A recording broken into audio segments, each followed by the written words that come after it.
Wasn't so long ago that the thought of Pat Maroon in a Boston Bruins jersey could have been seen as an April Fool's joke, but on April 1st, he made his practice debut for the team with the view to playing a couple games before the playoffs begin. We'll preview tonight's game against the Predators and talk about an NCAA signing as well here on today's episode of Locked On Boston Bruins.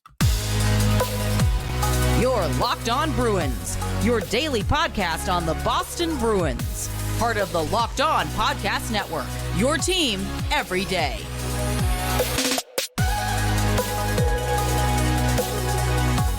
What is up, Bruins fans, and welcome back to the Locked On Boston Bruins podcast. I'm your host, Ian McLaren, and this is a daily show where we discuss all things Spoked B. Today is Tuesday, April 2nd, and I want to thank you so much for making Locked On Bruins part of your daily routine.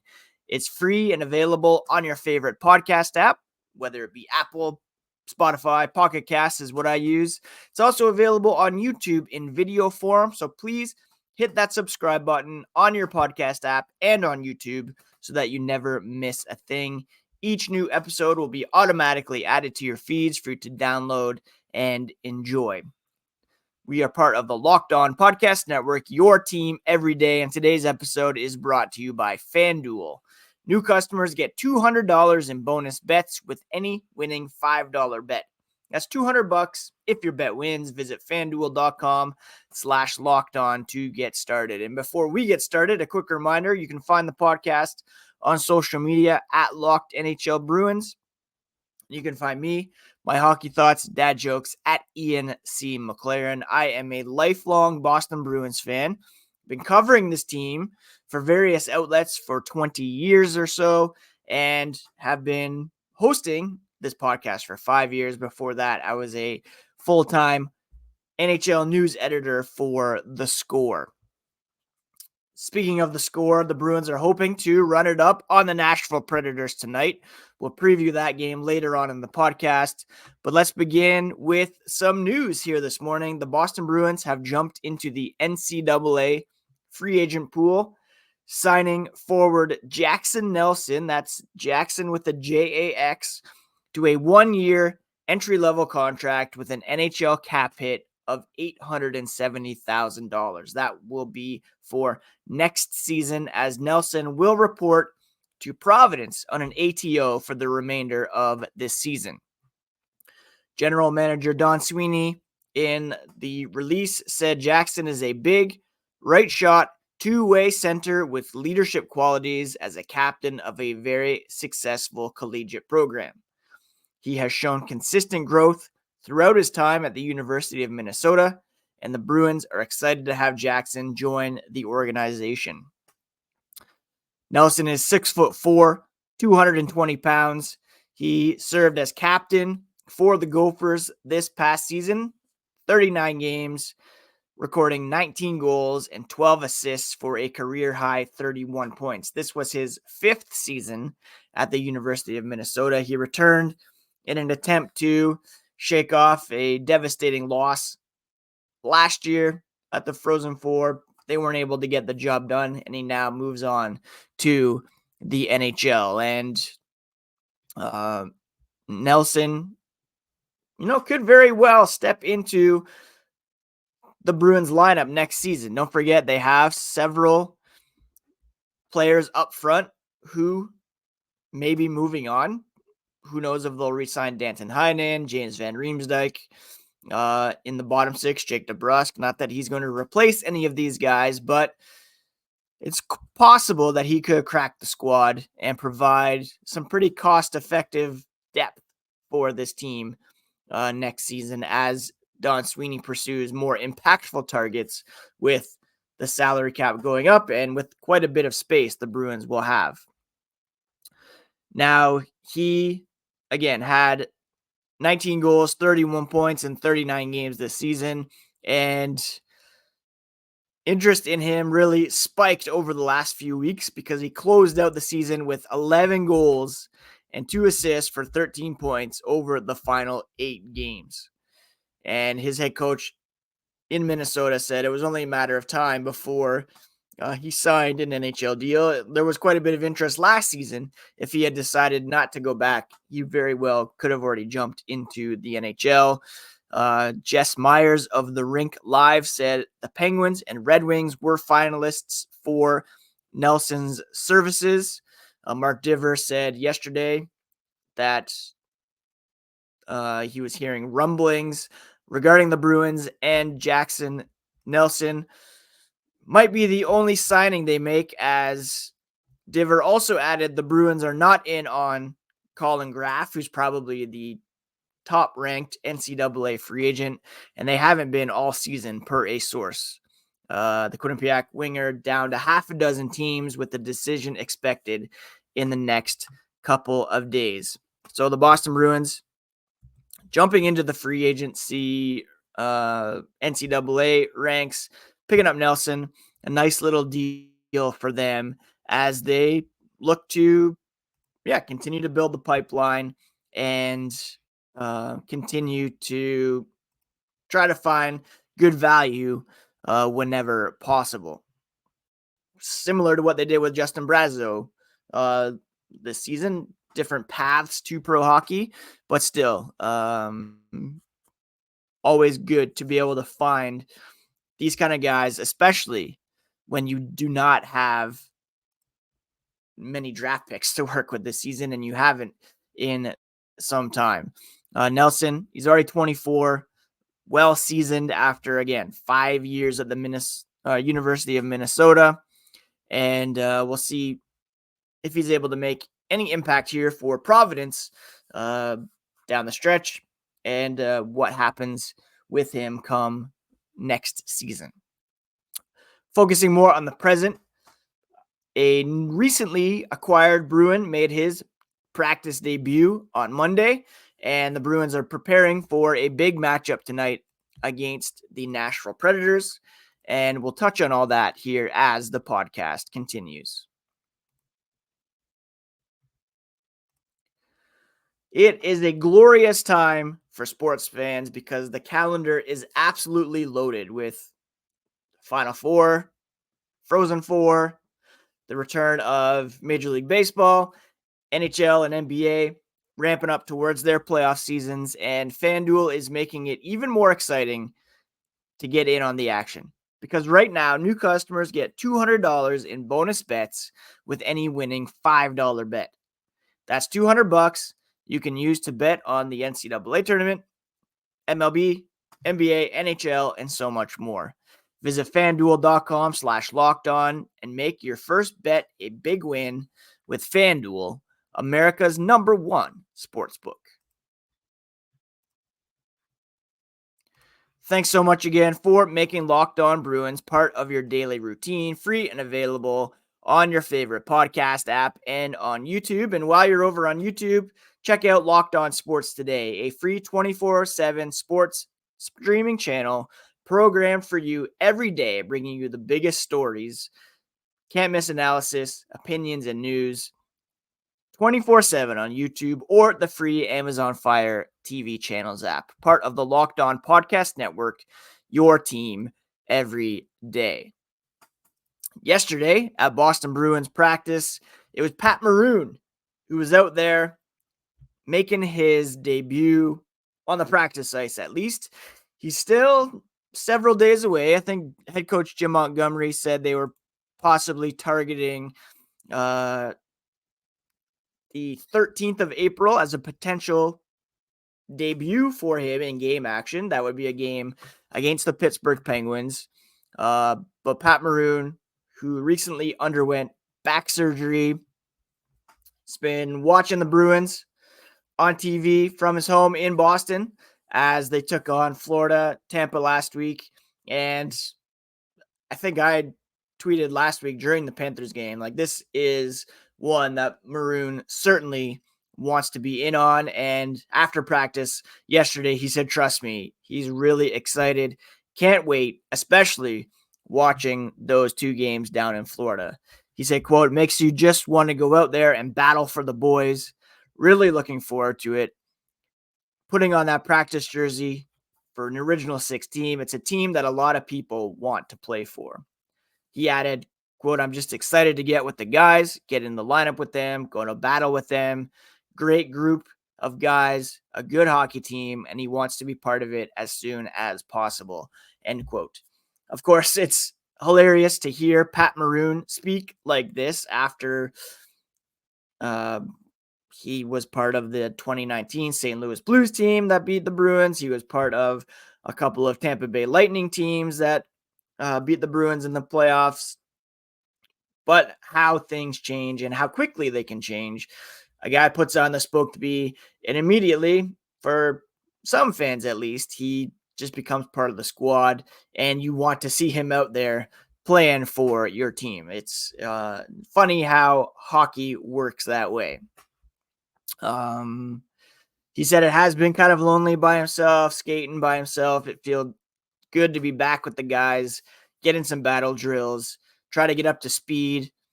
He feels like he's close. And again, Jim Montgomery said he can't definitively say that Maroon will get into some game action before the postseason, but he is aiming for a return sometime next week.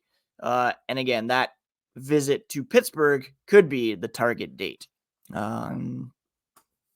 So the flip side of this was that David Pastrnak was not at practice. He missed Monday's practice due to a maintenance day. Maroon was skating in his spot. He's been out for almost 12 weeks, trying to get his conditioning back and trying to stay up to par with the group around him. He's a 3-time Stanley Cup champion. Again, he'd like to get a few games at least before the playoffs. And he's been complimentary of Boston's medical staff for the work in getting him back on the ice since he arrived early last month. The goal is to play a couple games and to be fit for the entire playoff run. And there's kind of a glut of forwards in there at the moment because Jacob Lauko, James Van Riemsdyk, they've been kind of going in and out in terms of that third line spot on the left side. Once Maroon's back, do both of those guys come out and he plays there with like Geeky, Maroon, Frederick, or do you break up the fourth line that's been pretty successful lately? The JB line of Jesper Boqvist, Johnny Beecher, Justin Brazeau. Brazeau, he's really making a case for inclusion on the playoff roster. He's really played very, very well, and it's hard to picture him coming out anytime soon. So it's going to be very interesting to see what Jim Montgomery decides to do with the playoff lineup.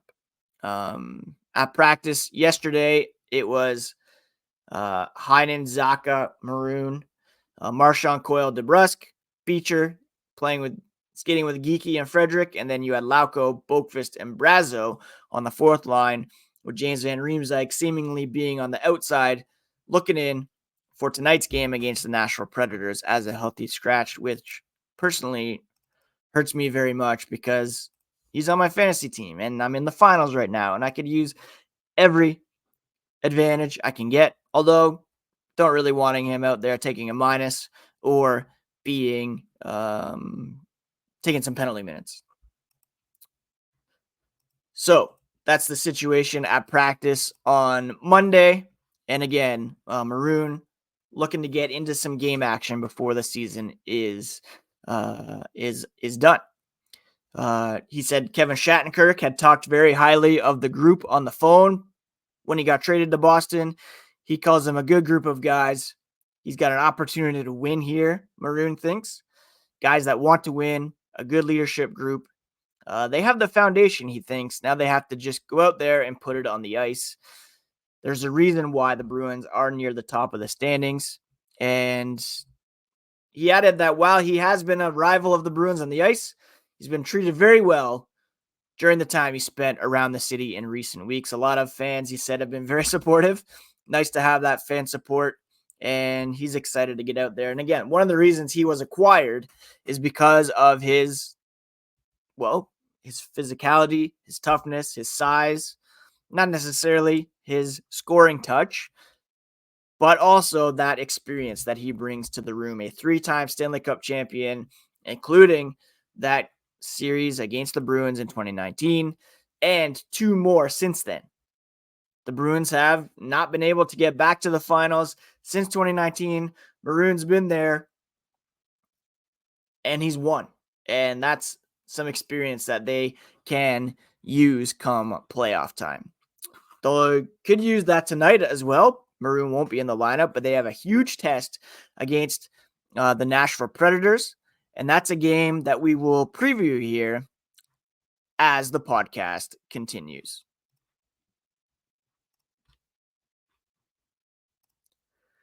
Sleeper is our number one choice for daily fantasy sports because you can win 100 times your cash in daily fantasy hockey contests. All you have to do is pick whether studs like David Pastrnak, Philip Forsberg, Connor McDavid, Nathan McKinnon will record more or less than their sleeper projections for things like goals, assists, plus, minus, and more in a given game. You could also pick goalies and predict the outcome for saves. To win 100 times your bet, you need to correctly predict the outcome of 8 player stats. So Bruins fans, win 100 times your money playing daily fantasy hockey with Sleeper. Start paying attention and nail your picks so you can win big. Use promo code LOCKEDONNHL to get up to a $100 match on your first deposit. Terms and conditions do apply. That's code LOCKEDONNHL. See Sleeper's terms of use for details and locational availability.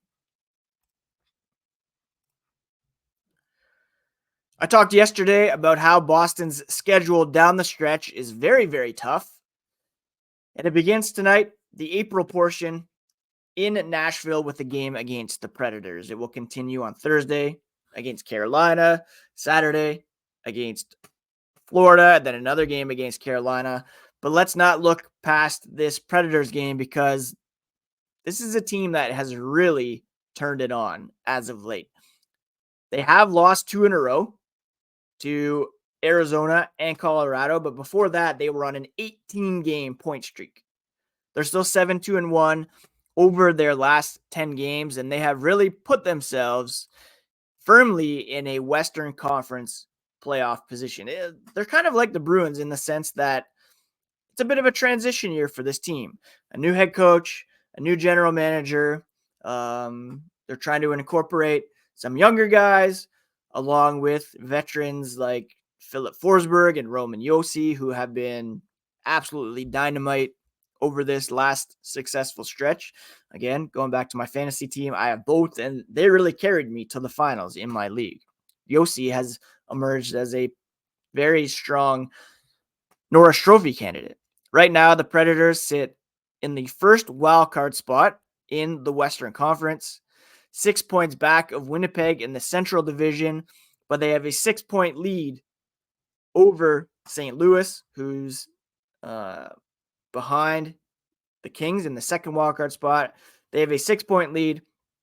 The Predators do over the Blues with the game in hand. So they're pretty well set in a playoff spot, but they're a team that could be pretty disruptive when it comes to taking out one of the better teams. Like if right now it would be Vancouver, Nashville, I'd probably be picking the Predators in that series, to be honest. Now, these two teams have played once before this season, and the Bruins did win 3-2 in a game in Boston back in October. So very early on in the season, the Predators had a 36-30 advantage in terms of shots, but David Pastrnak scored on a penalty shot in that one, and the Bruins came out with the 3-2 win. Thanks to, in part, that penalty shot goal by David Pastrnak. James Van Riemsdyk, who, like I said earlier, might be scratched in this one, had the game winner in that one on the power play back when he was more productive and getting regular time on the top power play unit. completely different Nashville Predators team. It's the second of two meetings between these two clubs. And the Predators, again, red hot. Philip Forsberg's got 10 points over their last 5 games to lead them. He's got 5 goals, 5 assists. The Bruins, they're led in scoring by Pavel Zacha, who's got 3 assists, 4 points over the last 5 games. Danton Heinen leading the way with 2 goals over that stretch as well. So the Predators coming into this one pretty hot and not to be overlooked by any stretch. They have pretty good offense, 11th ranked, 3.27, identical to the Boston Bruins. They are allowing 3.04 goals, which is 16th ranked. The Bruins have a better defense at 2.73. Their power play is ranked 19th. Their penalty kill is ranked 26th, but somehow they are getting it done in no small part to UC Saros. He's been in trade speculation a lot this season, but they kept on to him. 906 save percentage, 32, 22, and 4, carrying a very heavy load for them, but still succeeding and doing very well and able to steal a game on any given night. Now, if the Bruins are sticking to their goalie rotation, then it will be Linus Ullmark, who is in net for them. He last played in that Tampa game, a 933 save percentage in the loss. He's been excellent over his last 5 starts. The only blemish being a loss to the Flyers, where he allowed 3 goals in that one. Overall, he's been obviously not as good as last season, but still very, very good for the Boston Bruins. The Predators, you're going to want to watch out for Philip Forsberg and Roman Josi. They lead the team with 84 and 76 points, respectively. And Saros, again, able to steal any given game in net. Should be a great one in Nashville. I'm very excited to watch this one. I'll be keeping an eye on it for fantasy purposes, but also for Bruins-related purposes. And we'll be back on tomorrow's podcast to recap whatever happens tonight and to bring you all the latest on the black and gold, because we're part of the Locked On Podcast Network, your favorite team every single day. I hope you're all doing well, friends. I hope you are all taking care of yourselves, taking care of each other. And again, the Bruins always provide some good distractions when life gets heavy, and hopefully that will continue for several more weeks here coming up this season.